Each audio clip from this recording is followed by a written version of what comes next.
이 이야기는 저처럼 노산일 때 임신을 준비하시는 분들을 포함해서 너무너무 중요한 이야기인데요. 저는 임신을 준비할 때 이 3개월을 꼭 같이 준비하라고 말씀드리고요. 남녀 다. 정자도 마찬가지예요. 얘가 지금 사정할 때 나오는 애가 뿅 하고 나오는 게 절대 아니에요. 방추사가 힘이 없어서 잘 못 당겨요. 그러면 딸려갈 거잖아요. 그렇게 해서 생기는 게 염색체 이상이거든요. 제가 꼭 말씀드리고 싶었던 개념이었어요. 충격적이다. 충격적이죠? 네. 잘 당겨야 된다. 잘 당겨야 된다. 그거를 잘못 당겨서 생기는 게 그 염색체 이상이에요. 그냥 남녀가 사랑하고 그냥 애 생기는 게 아니라. 라이브리 선생님과의 인터뷰 되게 많은 이야기를 했는데요. 마지막 네. 파트는 여성의 몸, 임신, 출산, 육아입니다. 일단 가장 먼저 선생님께서 최근에 임신하셨고 지금 이제 예정일이 얼마나 남았죠? 제가 이제 한 4달 정도 나왔습니다. 4달 정도요? 네. 네. 보시는 분들은 티가 나는지 모르겠어요. 이제는 많이 납니다. 네. 임신하시고 나니까 어떠세요? 임신하고 나니까 제가 그동안은 임신을 위해서 그냥 공부하고 약간 임신을 준비하고 이런 과정이었다면 임신을 해보니까 이렇게 몸이 변하는구나. 그런 것들을 이제 체감할 수 있는 시기이기도 하고, 그리고 이 시기는 내 맘대로 되는 시기가 아니구나. 그런 걸 느끼는 시기가 되기도 하고, 그리고 지금 제가 이제 한 6개월 차인데 6개월에 아기가 막 배에서 꼬물꼬물 거리니까 너무 귀엽기도 하고. 네, 그렇습니다. 컨디션은 어떠세요, 근데? 저는 제가 입덧을 꽤 했거든요. 입덧이요? 네. 입덧은 어느 시기쯤이에요? 입덧은 보통 진짜 빠른 사람들은 5, 6주부터도 시작하고, 임신 5, 6주요? 네, 진짜 빨리 시작하는 사람도 있고, 제일 피크는 9에서 12주라고 보통 하거든요. 네. 이제 그 시기고, 그다음에 이제 보통 12주를 넘어서 좋아지는 사람이 일부 있고, 그다음에 이제 16주를 넘어가면 조금 많이들 좋아지시고, 그런데 많이들 좋아진다고 하지만 정말 그 막달까지 입덧하시는 분들 있거든요. 그래서 그런 다양한 경험도 많이 저도 공유도 받고, 저도 입덧을 했다 보니까 진짜 이게 진짜 한 생명을 낳는 게 이렇게 어려운 일이구나. 그걸 실감하고 있습니다. 요즘에 제가 또 많이 놀라는 게 난임과 불임, 이 문제를 겪는 부부들이 되게 많은 것 같아요. 선생님께서는 지금 이제 임신을 잘 하셨지만 그래도 여전히 지금 이런 건강 이슈들에 대한 다양한 이해가 있다 보니까, 그리고 공부하셨으니까 혹시나 이런 문제를 겪는 부부들한테 줄 수 있는 인사이트가 있을 것 같아요. 선생님께서는 최근에 난임과 불임 문제가 많아지는 이유를 어떻게 보시나요? 제가 기능학을 공부를 시작한 의사였고, 이제 기능학에 대해 관심을 가지게 됐을 때 말씀하신 난임과 불임 이런 이슈를 저도 굉장히 이제 많이 접하게 되더라고요. 그러다 보니까 제가 이 공부를 시작한 지 한 2, 3년 차 이렇게 됐을 때 내가 이제 곧 결혼도 하고 자녀도 가져야 되는데 내가 애한테 물려줄 수 있는 게 제가 뭐 엄청난 자산이 있는 것도 아니고 막 엄청난 재능이 있는 것도 아니고, 내가 얘한테 물려줄 수 있는 게 뭘까 이렇게 생각을 했을 때 제가 물려줄 수 있는 게 공부밖에 없는 거예요. 그래서 내가 이 한평생 공부한 걸 내 아이를 위해서 어떻게 썼으면 좋겠나. 그래서 되게 자연스럽게 임신에 대한 공부를 굉장히 많이 했던 것 같아요. 제가 기능학에 대해서 알고 한 2, 3년 차 요 정도 됐을 때 임신을 좀 알아야겠어가지고 산부인과 친구들도 진짜 겨우 읽는다는 산부인과 내분비학 교과서 이런 거 있지, 원서로 된 거를 막 진짜 꾸역꾸역 읽고. 근데 이제 아시겠지만 정리된 지식이 있는가 하면 이제 새로운 지식들은 사실 정리가 안 돼 있는 경우가 많거든요. 그렇죠. 네, 그래서 이걸 알고 나서 이 뼈대는 일단 알았으니까 여기에서 내가 뭔가 더 해줄 수 있는 게 없나를 막 찾기 시작했어요. 근데 기능학은 그래도 하시는 분들이 많잖아요. 근데 임신에 관한 이런 부분들은 전문가가 진짜로 없어요. 그렇네요. 네, 진짜로 없고 미국에도 진짜 정말 잘 없거든요. 그래서 제가 이거를 진짜 거의 맨땅에 헤딩하듯이 그냥 뭐 책 찾아보고 또 똑같이 책 찾아보고 그 책에 있는 레퍼런스에 있는 논문들 찾아보고 그 논문들 일일이 찾아서 정리하고, 그러니까 이런 식으로 또 맨땅에 헤딩을 한 몇 년을 한 거거든요. 그렇게 해서 임신에 대한 공부를 열심히 했어요. 그래서 열심히 하다 보니까 이제 우리가 현대의학이 사실 진짜 난임과 불임에서는 진짜로 많이 발전했거든요. 그래서 많은 분들이 그 도움으로 아이를 갖고 계시잖아요. 난임과 불임 같은 문제를 봤을 때 어떻게 보냐 이렇게 봤을 때 사실 원인은 진짜로 다양하잖아요. 그리고 이제 우리가 현대의학적으로 밝힐 수 있는 원인들이 있어요. 그러니까 대표적으로 배란이 안 된다거나 그 다음에 원래 난자에서 수정이 이루어지고 나면 이게 자궁으로 이동을 해야 되잖아요. 근데 나팔관이 폐쇄돼서 이동을 할 수 없다거나 자궁 내막이 건강하지 않아서 착상이 잘 안 된다거나 아니면 정자의 운동성이 떨어져서 네, 정자가 제대로 여기 난자까지 도달을 못한다거나 네, 이런 문제들은 의학적으로 밝혀내기도 그래도 어느 정도 수월하고 그래서 그런 문제들을 해결을 해서 난임과 불임 이런 것들을 해결을 하고 있거든요. 사실 이거의 원인까지는 정말 너무 어려운 문제인 것 같고 그런데 이제 이 원인을 차치하고 봤을 때 저는 이제 관심을 가진 분야가 어디였냐면 이런 문제들이 있는 사람들은 오히려 좀 덜 답답해요. 왜냐면 원인을 알았잖아요. 그럼 내가 나팔관 폐쇄 때문에 안 만나는 거면 그것만 해결하면 되잖아요. 근데 생각보다 많은 분들이 우리가 건강검진 가서 아무것도 없는데 나는 아픈 사람들이 많은 것처럼 그렇죠. 네, 난임과 불임에서 그런 사람들이 많아요. 검사 결과는 이상이 없는데 네, 안 임신이 되는 안 된다. 사람들. 네, 그런 사람들이 많고요. 그러니까 이런 사람들이 제일 답답한 거죠. 뭔가 여기서 해볼 수 있는 것들을 다 해보고 있는데, 그래서 내가 시험관도 해보고 있는데, 애가 안 생기는 거예요. 네. 이제 그런 문제가 일단 있을 수 있고요. 그 다음에 이제 두 번째는 뭐냐면, 요즘 일단 애를 엄청 적게 낳잖아요.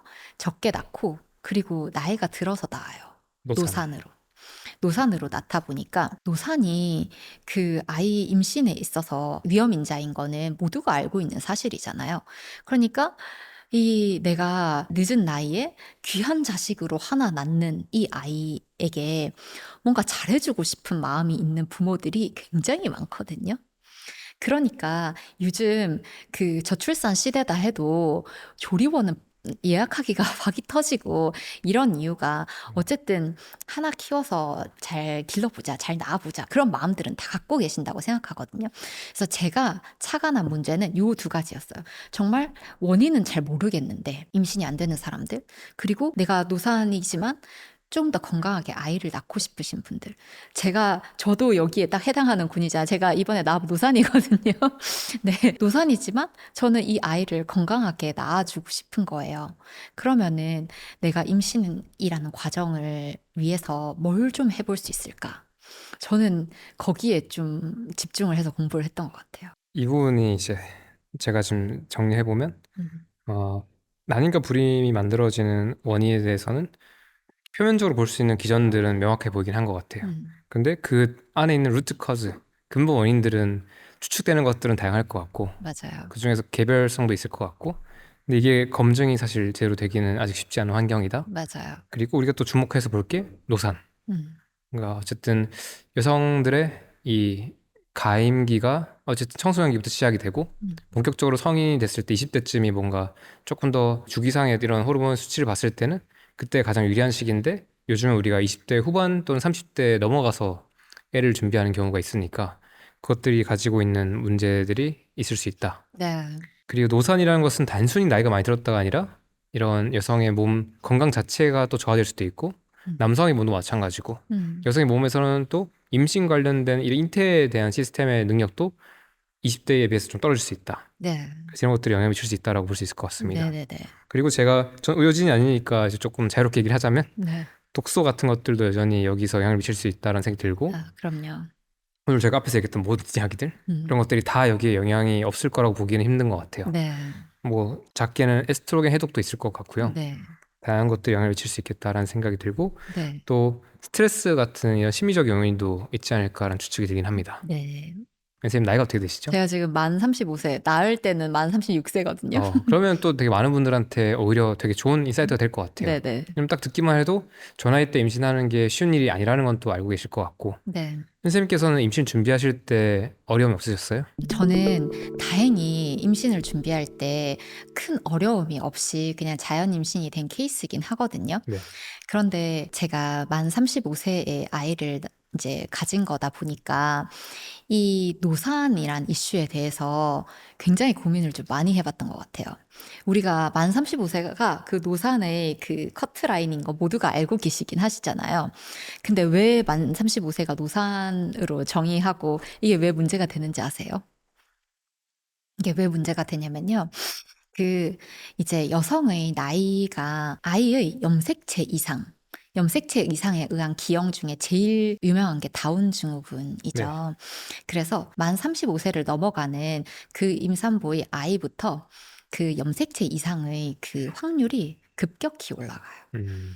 네. 그래서 이 35세를 그 기준으로 삼고 이 이후를 노산이라고 정의를 하는 거거든요.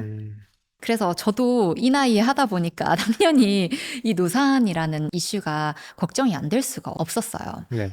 그러면은 노산이라는 단어가 생기고 그다음에 그게 이제 정의된 이유가 이런 염색체 이상 같은 이런 문제가 발생하는 확률이 굉장히 높아진다.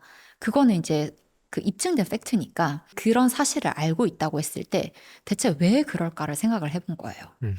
그럼 대체 왜 노산에서 이렇게 염색체 이상이 높아질까를 파본 거죠.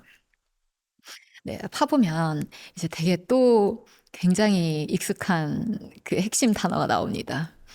미토콘드리아라고요. 네, 미토콘드리아가 나오는데 이 이야기는 진짜 이 저처럼 노산일 때 임신을 준비하시는 분들을 포함해서 그냥 임신을 준비하시는 분들한테 너무너무 중요한 이야기인데요. 어쩌면 요즘에 다들 30대쯤에 결혼을 또 하고 애를 낳는 경우가 많다 보니까 네. 그분들한테 다 중요한 이야기네요. 중요한 이야기예요. 사실 너무너무 중요한 이야기인데 그러니까 대체 왜 염색체 이상이 생기나를 알아보려면 이제 난자를 조금 보는 게 중요해요. 난자랑 정자는 우리 몸의 다른 세포랑 좀 달라요. 다른 세포는 체세포라고 하거든요. 그래서 체세포들은 분열을 하면 자기랑 똑같은 애를 만들어요.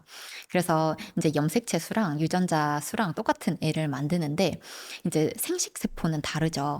생식세포는 정자랑 난자랑 만나서 새로운 생명을 만들어야 되는 거잖아요. 그러면은 그 유전자가 반만 있어야 반이 더해져서 하나의 생명체가 나올 거잖아요. 그러니까 이 난자와 정자는 유전자의 양, 염색체의 양이 반이에요. 그래서 이 생식세포를 만드는 분열의 이름은 아예 다른 이름이 있어요. 감수 분열이라고. 우리 예전에 와, 생물 시간에 배우잖아요. 진짜 옛날에 배우던 진짜 옛날에 배운 거죠. 또 그 감수 분열이 여기 등장하거든요. 숫자를 줄이는. 숫자를 줄이는. 근데 이 감수 분열을 할 때 제가 이 염색체의 수가 이제 반으로 줄어들고 유전자의 양도 반으로 줄어든다고 했잖아요. 그 과정을 이렇게 살펴보면요. 제 난자를 한번 생각해보면 저는 엄마한테 받은 유전자 있고 아빠한테 받은 유전자 있을 거잖아요. 그러면 그 염색체들이 이렇게 나란히 늘어서요. 분열을 할 때. 그러니까 엄마랑 아빠한테 받은 유전자가 이렇게 늘어서 있는데 그게 23쌍이 이렇게 늘어서 있는 거예요. 그렇죠. 네, 그 23쌍이 늘어서 있으면 이거를 이제 우린 반으로 갈라야 된단 말이에요. 네. 네, 반으로 갈라야 되니까 그때 뭐가 나오냐? 양쪽 극단에서 방추사라는 게 생겨요. 들어보셨죠? 진짜 오랜만이다. 진짜 생물학 시간에 배웠던 그 방추사라는 게 나오는데 얘는 약간 스파이더맨의 실 같은 애예요. 네. 그래서 얘네가 그 염색체에 탁탁 달라붙게 밧줄처럼 이렇게 실을 연결을 해요. 실을 연결을 한 다음에 어떻게 하냐? 이 유전자를 양쪽으로 싹 당겨가요. 그러면은 엄마 아빠한테 받은 게 이렇게 반으로 갈라지겠죠. 그래서 유전자의 양과 염색체의 양이 이렇게 반으로 갈라지는 게 이제 감수 분열의 첫 단계에서 일어나거든요. 네. 그런데 여기서 중요한 걸 싹 생각해 보면 방추사가 중요했잖아요. 방추사가 얘를 잘 반으로 갈라야 반으로 갈리겠죠. 근데 얘를 땡기려면 뭐가 필요할 것 같으세요? 에너지요. 에너지가 필요하죠. ATP 얘기하실 거죠? 네. 그래서 이거를 땡겨야 되는데 이 분열하는 난자를 그래서 현미경으로 자세히 들여다보잖아요. 그러면은 방추사 옆에 미토콘드리아들이 이렇게 늘어서 있어요. 와. 진짜 신기하죠. 그래서 이 미토콘드리아들이 에너지를 공급을 잘 못하면 방추사가 일을 못해서 제대로 땡기질 못해요. 그러면은 이 보세요. 땡기질 못하면 생기는 일이 이게 반으로 탁 갈라져야 예쁘게 그 염색체가 반으로 탁 나뉠 텐데 근데 하나가 방추사가 힘이 없어서 잘 못 땡겨요. 그러면 딸려갈 거잖아요.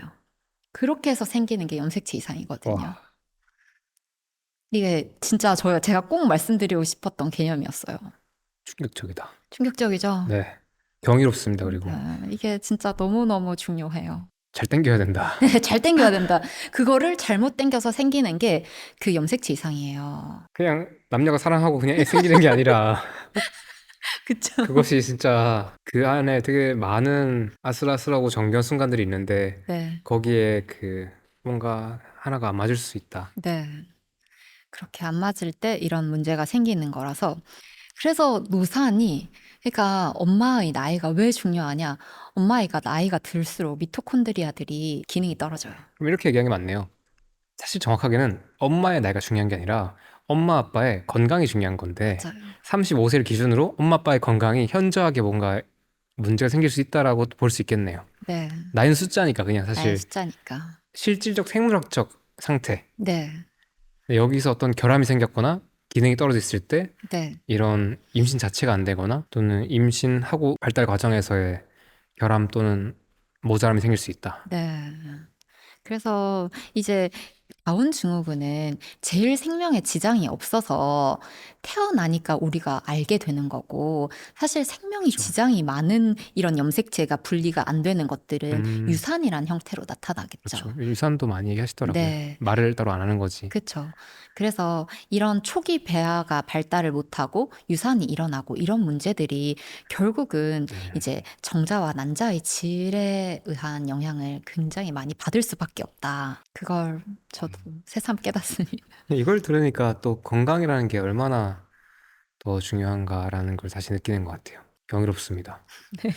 그러면 선생님께서 임신을 준비하는 사람들 음. 또는 언젠가 임신을 할 거로 생각하시는 남자 여자분들한테 어떤 이야기를 전해주고 싶으세요? 제가 이분들한테 진짜 꼭 하나 말씀드릴 수 있는 게 있으면, 제가 아까 미토콘드리아 얘기를 드렸는데 제가 이제 시간 관계상 다 말하진 못하겠지만 한 가지 더 꼭 하나 잠깐만 간략하게 말씀드리면, 네, 하나는 이제 후성 유정화, 메틸레이션에 관한 부분이거든요. 근데 이 메틸레이션이라는 거는 이제 그 김경철 선생님 강의에서도 나오지만 유전자의 발현을 조절하는 방법이거든요. 그래서 메틸레이션이라는 과정이 굉장히 중요한데, 이 과정이 모든 사람에게 그냥 항상 중요하거든요. 네. 우리도 항상 유전자 발현을 조절하면서 사니까요. 근데 이게 인생에서 딱 2번 진짜로 중요한 때가 있어요. 더 중요할 때. 네, 더 중요한 때. 그때가 언젠지를 아시는 게 제가 생각할 때는 가장 도움이 되실 것 같거든요. 그게 뭐냐면은 우리는 항상 이렇게 뭔가 하면서 사니까 스스로의 그 후성 유전학 패턴, 메틸레이션 패턴을 가지고 살거든요. 그러니까 어느 정도는 우리도 이 패턴이 이미 그 유전자나 염색체에 이렇게 딱 패턴이 다 인식이 돼 있어요. 근데 그 인식이 한번 싹 지워지는 때가 있어요. 그 메틸레이션 패턴이 싹 지워지고, 그게 디메틸레이션이라고 하거든요. 그런 다음에 다시 메틸레이션이 일어나는 리메틸레이션 과정을 거치는, 그러니까 거의 도화지에 이걸 싹 다 지웠다가 다시 패턴을 만들어주는 구간이 있어요. 딱 생각만 해도 굉장히 중요해 보이지 않나요? 그게 2번 일어나거든요. 그 2번이 언제냐면요. 첫 번째 기간이 이 난자와 정자가 성숙하는 기간이에요. 이거는 임신 기간이 아니거든요. 그래서 우리가 이제 임신을 준비할 때, 사실 임신하고부터 뭔가를 조심하시는 분들이 많잖아요. 근데 중요한 건 아, 이번에 배란한 난자는요, 그 단순히 뭐 2주 만에 얘가 성숙돼서 뿅 하고 나타나는 게 절대 아니거든요. 그렇죠. 얘는 길게는 1년을 성숙을 하는데, 제가 1년 동안 다 준비하라는 건 절대 아니고, 얘네가 폭발적으로 성숙을 하는 기간이 있어요. 그게 바로 딱 3달이거든요. 배란전 3달. 계란전 3달. 배란전 3달. 그래서 이 배란전 3달이 보통 사람에 따라서 달라서 뭐 85일에서 120일까지도 말을 하는데, 저는 3달이라고 보통 말씀을 드리거든요. 이 기간 동안 이 우리의 메틸레이션 패턴이 한번 싹 지워졌다가 다시 붙어요. 굉장히 중요한 기간이에요. 고화질 잘못 쓰면 안 된다는 거죠. 안 되죠. 그래서 저는 임신을 준비할 때 이 3개월을 꼭 같이 준비하라고 말씀드리고요. 남녀 다. 네, 정자도 마찬가지예요. 얘가 지금 사정할 때 나오는 애가 뿅 하고 나오는 게 절대 아니에요. 얘는 고환에서 64일, 무고환에서 14일 이렇게 성숙이 된 다음 나오는 거거든요. 네, 그러니까 남녀 공히 3달을 준비하셔야 하고요. 최소. 최소. 그 다음에 이제 제가 2번 있다고 했잖아요. 그 다음이 언제냐? 수정을 하고 나서 그 다음 아이가 발달하는 임신 기간 동안이거든요. 언제까지? 임신 기간 내내? 네, 네. 수정부터? 발생하는 동안. 네, 발생하는 동안. 그래서 임신 기간이 중요하다고 하는 거예요. 그래서 요 과정에서도 그 수정이 되면요, 그 정자와 난자에 붙어 있던 아이들이 또 한 번 싹 지워지면서 또다시 메틸레이션이 돼요. 그래서 디메틸레이션과 리메틸레이션이 일어나는 기간이 요 2군데가 있는데, 요 2군데 중에 저도 둘 다 중요하다고 생각은 하는데, 임신 기간은 생각보다 맘대로 되지가 않아요. 이거 해보시면 제가 이렇게 많은 걸 알고 임신 기간에 먹는 게 얼마나 중요한지 진짜 너무너무 잘 알고 있는 사람이지만, 입덧을 해서 계속 토하고 막 죽겠으니까 정말 안 좋은 게 먹히더라고요. 그런 것들이 더 쉽게 또 네, 먹히죠. 쉽게 먹혀요. 네. 그래서 진짜 이 임신 기간에는, 그리고 누가 뭐라고 하면 진짜 짜증나거든요. 네가 임신해봤어, 약간 이런. 그래서 그때는 말이 잘 안 들려요. 그리고 일단 몸도 너무 많이 바뀌고요. 근데 요 기간은 어쩔 수 없다 치지만, 그 임신 준비 기간은 우리 임신한 기간 아니잖아요. 멀쩡한 몸이 있는 기간이에요. 그러니까 이 시기는 내 맘대로 좀 할 수가 있는 거예요. 오케이. 네, 맞네요. 네. 그래서 제가 임신 준비하시는 분들한테는 임신 전 3달을 꼭 준비하라고 말씀드려요. 예를 들어서 최근에 올림픽 있었잖아요. 네. 그럼 우리가 올림픽 경기 기간이 그때는 훈련을 해봤자 그거는 이제 돌아보는 기간이고 음, 올림픽 경기를 준비하는 그 이전의 4년 음. 그 시간이 진짜 이제 내가 실력을 만들고 준비하는 기간이잖아요. 그쵸, 그쵸. 그렇지만 우리가 임신도 지금 우리가 임신 수정하고 그때는 올림픽 경기 기간이고 맞아요. 그때는 마음대로 되는 게 없다. 정신도 없고. 맞아요. 근데 그 전에 내가 4년을 어떻게 준비했느냐가 내 경기 이번에 이제 영향 미치는 거랑 또 비슷하게 느껴지네요. 네네. 저는 이 중요한 걸 알고 있었어도 방금 설명을 들으니까 진짜 와닿는 것 같아요. 저, 그러니까 최소 1년은 준비해야 되고 네. 또 그 전부터 사실 더 준비를 해놓으면 더 좋을 것이고 네. 그 기간 동안 오늘 다뤘던 모든 이야기들이 다 또 다시 적용이 될 것 같고 네. 독서 조심해야 되고 네. 지금 드는 생각은 저도 약간 생각은 했는데 제가 만약에 애를 이제 낳기로 결정했다면 그 전부터 가능한 최소한 2년 정도 이상은 음, 금주를 하고 음. 어떤 이런 독서들 이슈들을 엄청 다룰 것 같아요. 아까 그 채소 씻을 때 그 식초 한번 씻고 베이킹소다 한번 씻고 흐르는 물에 씻고 물에 담궜다가 네. 이런 것들도 하고 유기농 사고 네. 또 그 많은 분들이 또 막 1년, 2년 이러면 힘들어 하시니까 네. 최소 그러면 3개월. 최소 3개월 오케이. 네. 무슨 말인지 이해했어요. 네. 그럼 딱 3개월은 신경 쓰자. 네. 막 치맥 먹다가 사랑하지 마시고 조금만 조심해서 그 기간은 하시자. 네. 왜냐면 이게 그렇다고 해서 이렇게 뭐 어떻게 한다고 해서 뭔가 직접적으로 어떻게 나타난다는 얘기는 아니지만 맞아요. 이게 리스크에 대한 이야기고 확률에 대한 얘기인데 네. 우리가 가능하면 또 좋은 확률을 주는 게 좋기 때문에 네. 라고 이해할 수 있을 것 같습니다. 아이가 언제 예정일이죠? 12월에 태어나요. 12월. 네. 지금 촬영 오늘 날짜가 8월 15일. 2024년 8월 15일 광복절입니다. 그러면 이제 4개월 네, 정도 진짜 안에 딱 아이를 4개월. 만나는데 네. 기분 어떠세요? 좀 설레요, 진짜. 설레요? 네, 설레고, 이제 만나면, 막, 진짜 귀여울까? 막 이러면서. 조금 다음 단계에 대한 이야기인데요. 네, 이 모든 지식을 알고 계신 선생님께서는 네. 아이가 세상에 나왔을 때 영유아 시기에 음, 어떤 식으로 아이의 건강 습관, 특히 식단 음. 가져가실지 궁금합니다. 저는 이 아이 이제 임신을 공부하면서 닥쳤을 때 공부하면 아주 공부가 잘 되는구나. 그걸 굉장히 깨달았어요. 그래서 제가 이제 닥친 문제는 이제 아이가 태어나서 뭐 모유를 먹을 건가, 분유를 먹을 건가, 뭐 그런 문제. 그리고 이유식을 시작하면 저희 많은 스무디 가족분들처럼 이제 스무디를 같이 먹어야겠다. 뭐 그런 생각 정도를 하고 있는데, 일단 모유 분유는 정말 너무 뜨거운 주제죠. 네, 너무 뜨거운 주제고, 사실 뭐 내가 모유수유를 하고 싶다고 해서 모유수유가 맘대로 되는 것도 아니고, 이게 뭐 진짜 하고 싶은데 안 나와서 못 하시는 분도 있고, 그리고 뭐 염증 때문에 못 하시는 분도 있고, 정말 이게 내 맘대로 안 되는 그거긴 하지만, 저희 일단 소망은 모유를 먹이고 싶긴 하거든요. 이게 이유가 뭐예요? 이거는 생각보다 모유와 분유가 아이의 장에 미치는 영향은 연구로 꽤 많이 밝혀져 있어요. 그래서 모유를 먹은 아이들에서 조금 더 장기간 한 뭐 6개월 이상을 봤을 때 장내 세균총도 좀 다양하고 네. 조금 더 좋은 균들이 자랐다. 그런 것들은 심지어 굉장히 유명한 그 네이처지에도 실려 있거든요. 그리고 생각해보면 분유는 무언가를 건조하고 이렇게 하는 거잖아요. 그런데 모유는 거기 안에 사실 미생물도 살아있고 거기 안에 되게 다양한 생리화학적 물질들이 활성화 상태로 존재한다고 알고 있습니다. 맞아요, 효소도 맞아요. 있고. 네네. 그래서 사실 그것을 그대로 아이한테 먹이는 거라서 분유랑 이게 탄단지 비율이 칼로리가 같아도 네. 좀 같은 물질을 먹기는 쉽지 않겠다는 생각이 들긴 했었어요. 네. 사실 다를 수밖에 없는 물질이고, 그리고 실제로도 이제 다르다는 연구 결과들은 이미 조금 나와 있기 때문에 연구 결과를 보면 그냥 나는 건강 측면에서 봤을 때 만약에 내가 상황이 허락하면 모유를 먹여야겠다 이런 생각은 하고 있거든요. 네.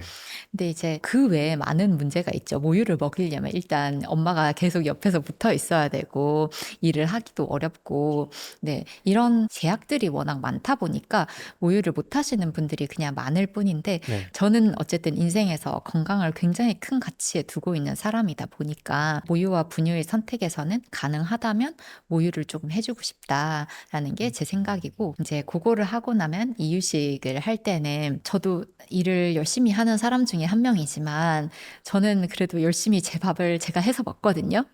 거의 잘 사 먹지 않고 밥을 해서 먹어요. 그래서 제 아이에게도 이유식이 당연히 시판 이유식이 너무너무 편리하고 장점도 당연히 많고 그렇지만 이유식은 제가 만들어주고 싶다는 생각이 있고요. 그리고 이유식을 줄 때 이제 꼭 스무디를 어렸을 때부터 같이 먹여서 채소와 친한 아이로 키우고 싶다 이런 욕심이 있습니다. 내년 이맘때 선생님 인스타그램 스토리는 이제 거기에 본인의 아이 후기까지 같이 나올 거라고 예상할 수 있겠네요. 네. 너무 재밌을 것 같습니다. 네. 그리고 이 아이가 이유식 떼고 나서 이후 식단 있잖아요. 네. 이때도 어머님들이 고민이 많으신 것 같아요. 네. 이게 또 쉽지가 않잖아요. 그쵸. 거기서 예를 들어서 뭐 이런 것들은 조심할 것 같다거나 이런 음. 것들은 좀 더 신경 쓸 것 같다거나 이런 것들은 어떤 것들을 우리가 얘기할 수 있을까요? 또 그때 닥쳐서 공부를 좀 열심히 해봐야 될 것 같고요. 사실 그 부분은 저도 이제 워낙 아이랑 같이 그 스무디를 먹는 분들도 많으시고 아이 어머님들이 건강에 관심이 많으셔서 많이들 물어보시는데 사실 이 부분은 진짜 또 공부가 따로 필요한 부분인 것 같아요. 그렇죠. 네, 그래서 저도 제가 이 건강이라는 분야를 선택하고 나서는 진짜 공부가 끝이 없다는 걸 느끼거든요. 제가 임신만 해도 제 임신 공부가 이렇게 길어질 줄 몰랐고요. 너무너무 지금도 제가 정리를 하면서도 임신 문제는 진짜 너무 복잡하고 그렇다는 생각이 들어서 아마 아기 이유식을 할 때는 그때 또 이제 열심히 생각을 하고 고민을 하지 않을까 생각이 됩니다. 좋습니다. 그러면 어쩌면 저희가 한 또 1, 2년 뒤쯤에 다시 라이브 선생님 모시면서 그때 한 번 더 얘기해보면 좋을 것 같아요. 네. 오늘 사실 제가 시간을 엄청 많이 썼습니다. 저희가 오늘 11시부터 촬영을 시작했는데 지금 오후 5시. 아, 진짜요? 네. 그리고 지금 선생님께서 임신 중반에 계신 몸인데도 네. 이렇게 엄청난 에너지로 말씀하시는 거 보면서 스무디를 꼭 먹어야겠다 생각이 네, 들었습니다. 혹시 임신을 준비하시는 분들한테 또 임신 관련해서 전할 수 있는 이야기가 있다면 뭐가 있을까요? 마지막으로 전하고 싶은 이야기는 네. 지금 요즘 진짜 한국이 저출산 위기잖아요. 네. 저출산 위기고 그럼에도 불구하고 저는 많은 분들이 아이를 갖고 싶은데 못 가지시는 분도 많은 걸 정말 많이 보고 그리고 아이가 한 명이라도 이제 아이를 낳기로 마음을 먹으신 분들은 굉장히 최선을 다하신다는 인상을 굉장히 많이 받거든요. 그래서 이런 분들은 다른 것도 당연히 많은 중요한 것들이 있겠지만 오늘 말씀드린 이 얘기들 있잖아요. 미토콘드리아 이야기 그리고 메틸레이션 이야기 이런 것들을 잘 기억을 해 두셨다가 꼭 이제 임신 준비를 무사히 하시면 좋을 것 같다는 생각이 들고요. 임신 준비를 하시는데 오늘 이야기가 도움이 됐으면 좋겠다는 생각을 간절히 해봅니다. 좋습니다. 네. 저희가 이제 이렇게 오늘 하루 인터뷰 쭉 했는데요. 이 긴 영상 끝까지 봐주신 분들 대단하시고 오늘 소중한 이야기 정말 많이 들었습니다.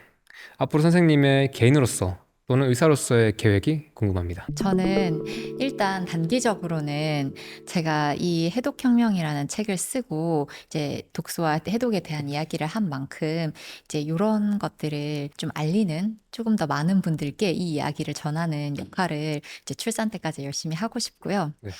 그리고 이제 출산을 하고 나서는 아이를 잘 낳는 것도 중요하지만 저한테는 꿈이 하나 있긴 하거든요. 저희 아이와 저희 가족이 이제 행복하게 사는 게 꿈인데 이걸 하려면요. 혼자 건강하거나 혼자 행복해서는 안 된다는 걸 너무 여실히 배웠어요. 저는 저희 아빠가 아프실 때 저희 가족들이 모두 그렇게 행복하진 않았거든요. 그런 것처럼 나의 가족이 아프거나 내가 친한 지인이 아프거나 친구가 아프거나 이러면은 내가 온전히 행복하기가 진짜 어렵거든요. 음.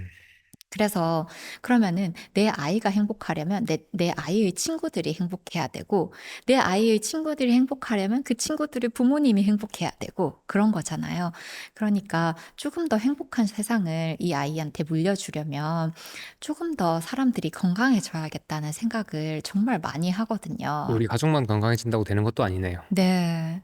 솔직히 우리는 정말 사회적인 동물이잖아요. 그래서 그 생각을 정말 많이 해서 제가 이 일을 시작하게 된 것도 있고요. 그리고 아이를 가지니까 더 제가 임신 공부를 그렇게 한 것도 제 아이만 정상이 나와서 될 일이 절대 아니거든요. 제 아이는 결국 친구들과 놀게 될 거고 친구들과 함께 교실에서 어울려서 살게 될 거고 사회라는 곳에 살게 될 텐데 그렇죠. 함께 행복한 게 결국 개인에게도 정말 행복한 거라고 생각을 하거든요.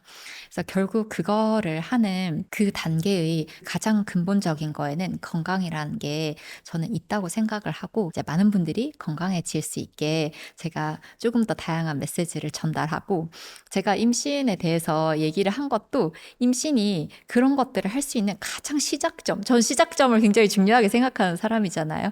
그래서 그 시작점이 임신이기 때문이고 그러니까 이제 그런 얘기들을 잘 기억을 하셔서 개인 그리고 가족 그리고 나아가서는 우리가 속한 사회가 조금 더 건강해질 수 있게 저도 열심히 건강에 대한 메시지를 전달을 하고 싶습니다. 갑자기 한 가지 질문이 새롭게 떠올랐는데요. 아버님께서 1년 반 전쯤에 이사 떠나셨잖아요. 네.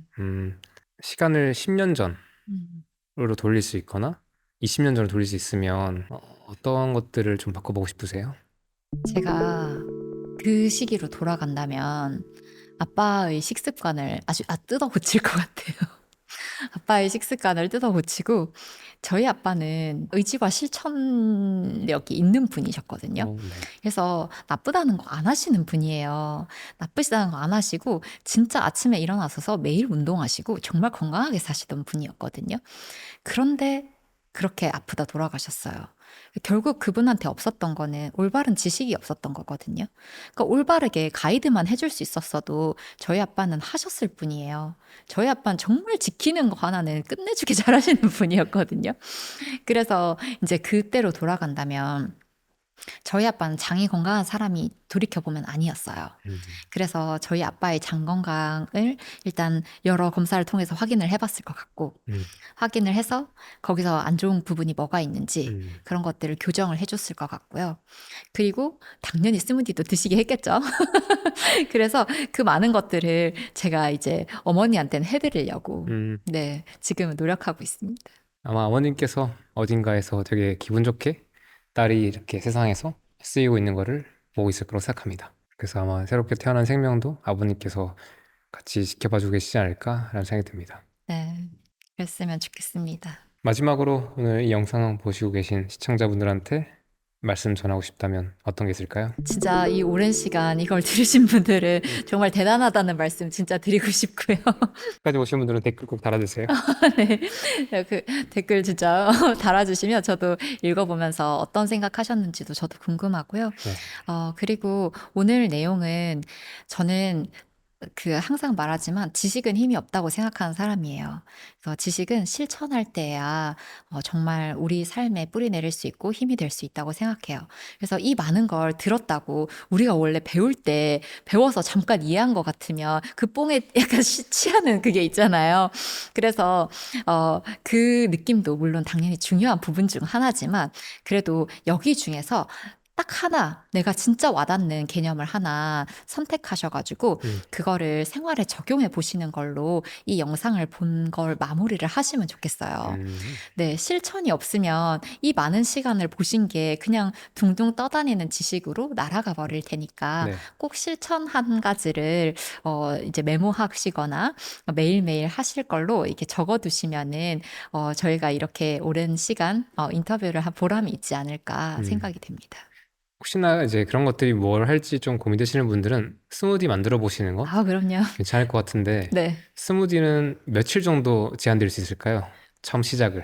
처음 시작을, 제가 처음 시작은 마음을 먹으실 때 딱 한 달은 해보시면 좋겠어요. 딱 한 달만. 네, 네. 한 달은 해보시면 사실 일주일은 너무 짧거든요. 몸의 변화가 일어나기에. 그래서 한 달 정도는 해보시면 진짜 입맛이 변해요. 입맛이 변하고 미네랄 밸런스가 바뀌면서 몸의 붓기가 빠지는 게 사실 그 정도면 느껴지거든요. 그래서 한 달을 해보시다 보면 이제 이게 뭔가 먹는 거가 우리 몸에 이렇게 영향을 줄 수 있구나. 그걸 깨달으실 수 있으실 거예요. 좋습니다. 네. 그러면 30일 라이블리 스무디 챌린지 같은 것들을 네네. 한번 시작해 보시는 것 제안드리겠습니다. 네. 오늘 어마어마한 시간이었고 정말 많이 배웠습니다. 그리고 저희가 삶에서 할 수 있는 것 중에 가장 귀한 게 남한테 도움 주는 거라 생각하는데 선생님은 제가 아무리 봐도 공부한 것으로 사람들을 살리는 의사인 것 같아요. 오늘 많이 배웠고 그동안 여기까지 살아오시는 여정들에서 노력한 것들이 오늘 귀하게 쓰였다는 것도 되게 감사한 것 같습니다.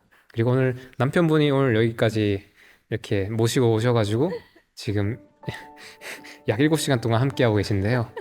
네. 혹시 남편분한테 마지막으로 하고 싶은 말씀 있으세요? 네. 항상 저 이제 촬영 있을 때 운전도 해주고 이렇게 오랜 시간 기다려주는 일일 매니저도 해주고 네, 항상 너무 감사하고 제가 스무디를 이렇게 오래 할 수 있었던 건 남편이 만들어주기 때문이에요. 네. 네, 그래서 항상 감사하게 생각하고 네, 아이를 낳으면 잘 부탁드리는 네. 오늘 선생님과 남편분 두 분 다 그리고 모두 고맙습니다. 네. 촬영해주신 분들 진짜 너무 고생 많으신 것 같아요. 좋습니다. 저희 다음에 또 선생님 나중에 때가 됐을 때 한 번 더 모시겠습니다. 네. 오늘 고맙습니다. 네, 감사합니다.